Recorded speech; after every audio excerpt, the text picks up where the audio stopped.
বাংলাদেশের ইতিহাসের পটভূমিতে একটি নাম, একটি স্থান, যার পরিচয় শুধু একটি উপজেলার মধ্যে সীমাবদ্ধ নয়। এটি বাংলাদেশের স্বপ্নদ্রষ্টা বঙ্গবন্ধু শেখ মুজিবুর রহমানের জন্মভূমি। চলুন জেনে আসি গোপালগঞ্জ জেলার গর্ব, আমাদের টুঙ্গিপাড়া উপজেলার ইতিকথা। টুঙ্গিপাড়া গোপালগঞ্জ জেলার সর্বদক্ষিণে অবস্থিত একটি মনোরম উপজেলা। চারপাশে নদী, সবুজ প্রান্তর আর ইতিহাসের গর্ব নিয়ে দাঁড়িয়ে আছে এই জনপদ। এর উত্তরে গোপালগঞ্জ সদর ও কোটালীপাড়া, দক্ষিণে চিতলমারী ও নাজিরপুর উপজেলা আর বয়ে চলেছে মধুমতি, বাঘিয়ার, শৈলদাহসহ একাধিক নদী। কথিত আছে পার্শ্ব এলাকা থেকে আগত কতিপয় মুসলিম সাধক অত্র এলাকার প্লাবিত অঞ্চলে টং বেঁধে বসবাস করতে থাকেন এবং কালক্রমে ওই টং থেকেই এই এলাকার নামকরণ করা হয় টুঙ্গিপাড়া।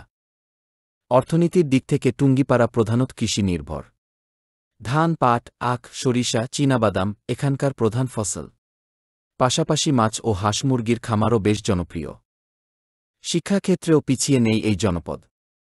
ঐতিহ্যবাহী গহরডাঙ্গা মাদ্রাসা, সরকারি শেখ মুজিবুর রহমান বিশ্ববিদ্যালয় কলেজ, দুটি প্রতিষ্ঠানের নামই বলে দেয় এখানকার শিক্ষার গুরুত্ব।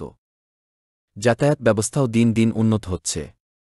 সড়কপথ, নদীপথ এবং টুঙ্গিপাড়া এক্সপ্রেস ট্রেন সবই যুক্ত করেছে এই জনপদকে সারা দেশের সাথে।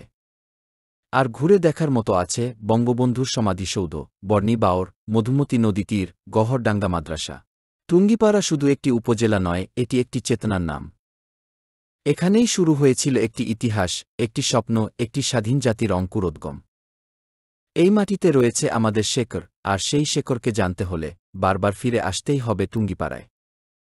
এইরকম আরও ভিডিও পেতে চোখ রাখুন আমাদের ফেসবুক পেজ ও ইউটিউব চ্যানেল বিউটিফুল গোপালগঞ্জ এ। শেয়ার করুন, জানুন নিজের মাটির গল্প।